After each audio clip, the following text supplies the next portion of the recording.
Hi, my name is Ed Patterson, Edwin to my friends, and I am, at least the way I view myself, as a defender of the faith of the Church of Jesus Christ of Latter-day Saints.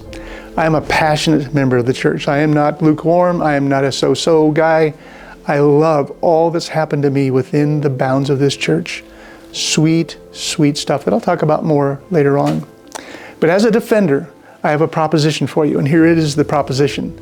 I believe that I can show that Joseph Smith could not have been the author or the creator of the Book of Mormon. Now, we're almost 200 years since the Book of Mormon was written, translated, published. How could I wait this long to tell you this? I don't know why no one has done it. But my belief is the things that I'm going to show you will show that I can prove that it would have been impossible for Joseph Smith to be the candidate to create the Book of Mormon. Prove and impossible are big words. I chose them specifically. I want to use those words. But that means this, or doesn't mean this. I can't say, oh, I found a couple new stories that I'm going to show you. You'll see that, yeah, Joseph probably did the translation. No, stories are subjective. I have to have black and white, something that is real and concrete, and that I have. So what I'm using to defend my proposition is the words within the Book of Mormon. Now think of the 1830 edition of the Book of Mormon. Don't know if you know this. Joseph and Oliver had 57 days to produce that. 57, that's less than 2 months.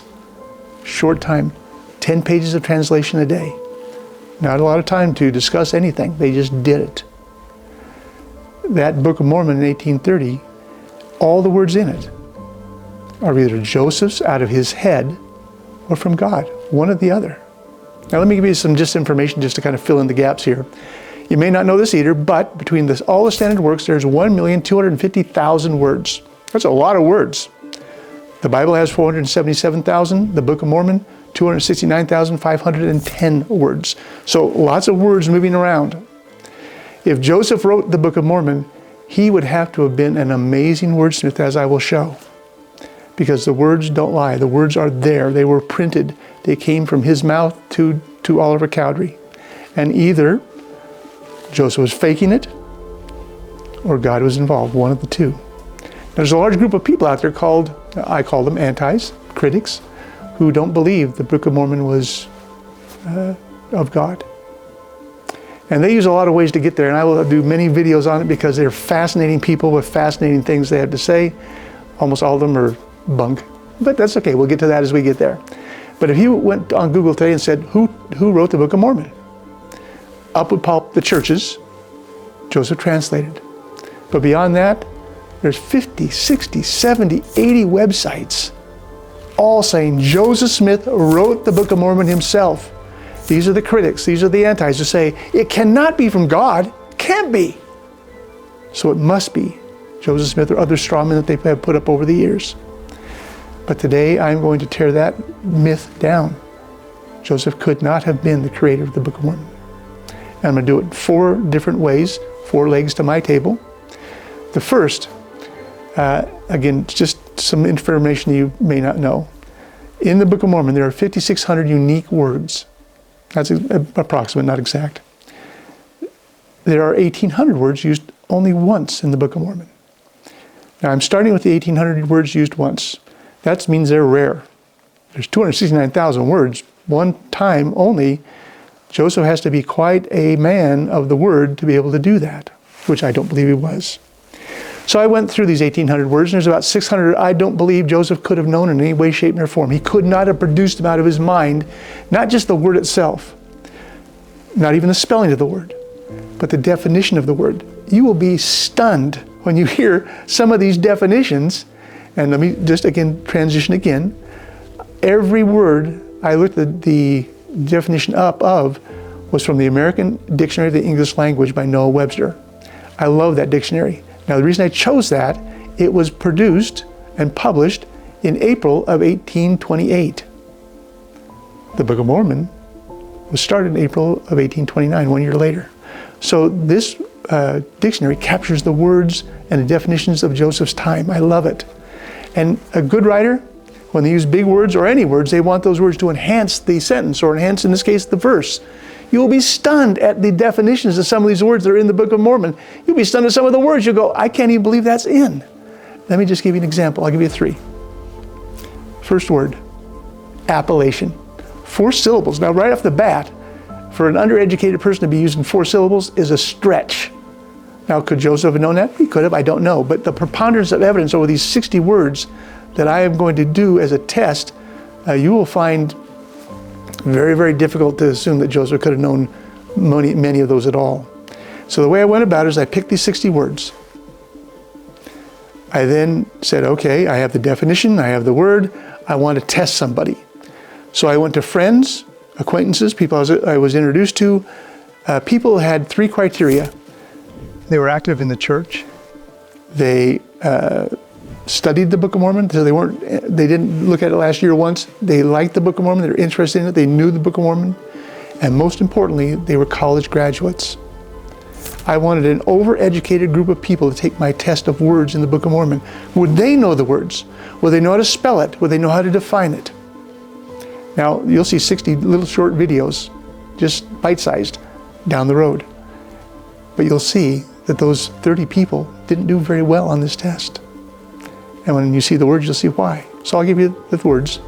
First is appellation, 4 syllables, Alma 51. Did you know that was in there? Most people don't. The second is ignominious, 5 syllables in Alma 1. Well, how would I spell that, or what would that mean? The last, my examples, is interposition in Mosiah 29. Now, you who are watching, did you know any of those 3 words even were existing in the Book of Mormon? There are hundreds and hundreds of words like that. I didn't even know those were in there. What do they mean? And again, my august body of people who were college graduates, and I had BS and BAs up to PhDs, they're going, hey, appellation, is that like the mountains? Nope. Not spelled that way and not defined that way. And there's only one definition in the 1828 dictionary. It wasn't Appalachian Mountains at that time. How would you do? My contention is Joseph could not have known these words, know how to use them. And when you see how these definitions fit into the verses, you're going to go, stunning and impossible. No man did that. And I don't care, any man. Joseph's easy to pick on because he had a smaller education. Pick the man out there. Show me someone else who would do it. You're not going to find him. Stunning use of words in ways that you would not believe. So the second leg is also dealing with the words used only once. These are fascinating. Again, 1,800 of them in the Book of Mormon. 600 at least. There's no way Joseph could have known these. The spelling, the usage, the definition. You'll see all of that in the videos to come. The second is also these one-off words. But now I'm looking at deep definitions. So some of the words I'm using in my 60-word test have only one definition. It's not too tough. But I'm going to give you some examples here of deep definitions. And again, think of an educated or non-educated person. What's their vocabulary like? Non-educated or low education people like Joseph Smith, they use 1-syllable, 2-syllable words. Okay, yeah, that's how they talk. 3-syllable once in a while. 4 syllables a stretch. First definition, second definition, yeah, maybe. Third, fourth, fifth, a stretch. Now listen to these 3. So first word is prick. Prick is only used once in the Book of Mormon. It's used as a verb, not a noun. You had to choose either way. And let me just give you the stats on this thing. So there are 10 definitions in the 1828 dictionary. It is the 7th definition. 7th. This is in Jerem 1. Now, once you start getting past second, third definitions, you become pretty either very smart or gutsy. You start sticking in words where you don't know what they mean, it's going to become obvious. Not once in the thousands of words I looked up did I find one word that was done incorrectly. I couldn't find a definition. I couldn't find the right definition in. Not one of thousands of words. Joseph couldn't have done that, in my opinion. Okay, second word. Faculty. Faculty is in the Book of Mormon, one time. It is in Alma 15. There's 8 definitions to faculty, and the 8th one is used. Think of what Joseph would have to know to be able to do that. That's stunning to me. Last word, general. Oh, okay, everyone knows general, that's a big one. But it's not used in the way that, there's no general person in the whole Book of Mormon, so it's used elsewhere. And general is used in Alma 16. It's the 8th of 8 definitions. I mean, you're talking very difficult stuff here. And the antis, the critics are saying, oh yes, Joseph could do all of that. Piece of cake. There's not a chance. And you start watching, you're going to go, wow, I didn't even know this stuff. But the bottom line is Joseph is going to be eliminated as a candidate to write this book. He did not do it. On to the third leg. Okay, so now we're talking about words still, but I've changed my emphasis. What I'm talking about now is easy words. Simple words used a lot in the Book of Mormon. But man, when you look at the definitions, you're going to be shocked. And I'll give you 3 examples of that for the right now. So we have, the first is power. Power is used over 150 times in the Book of Mormon. Okay, great. There are 24 definitions in the 1828 dictionary, the American Dictionary of the English Language. I found definitions that were 16th, 18th, and 21st definitions for power. Oh, Joseph did that. Now, again, we can smile right now, but once you see the documentation, you're going to go, man, that is stunning. And I have over 1,000 words like that. I'll give you a couple more examples. The second word is cast. Again, pretty simple word, cast, C-A-S-T. Used over 150 times again in the Book of Mormon, so very used out there. There are 25 definitions to cast. And I found the 13th, the 22nd, and the 25th definition used.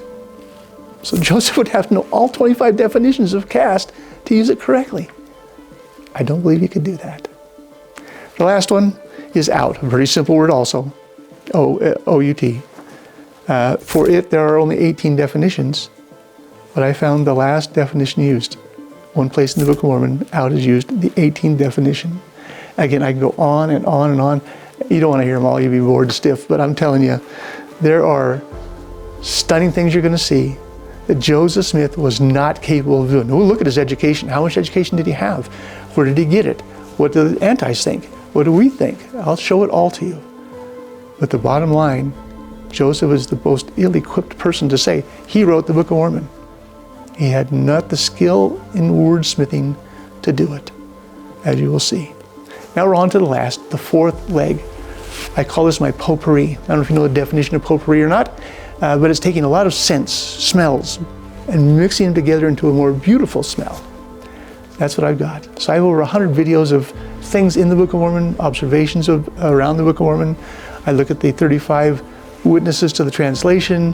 How did they all see? What did they say? Did they hold on to their testimony? Did they throw it away? All different kinds of things you're going to see that validate the power of the statement that Joseph Smith could not have been the author of the Book of Mormon. Could not. Impossible. And I believe that the 4 legs I've just talked about will prove that to you, anybody. Whether you're not a member of the church, and imagine, to me, this is my own personal opinion, over the last 200 years, I'll bet there have been millions of people who have said, but Mormons, I'm interested in the Mormons.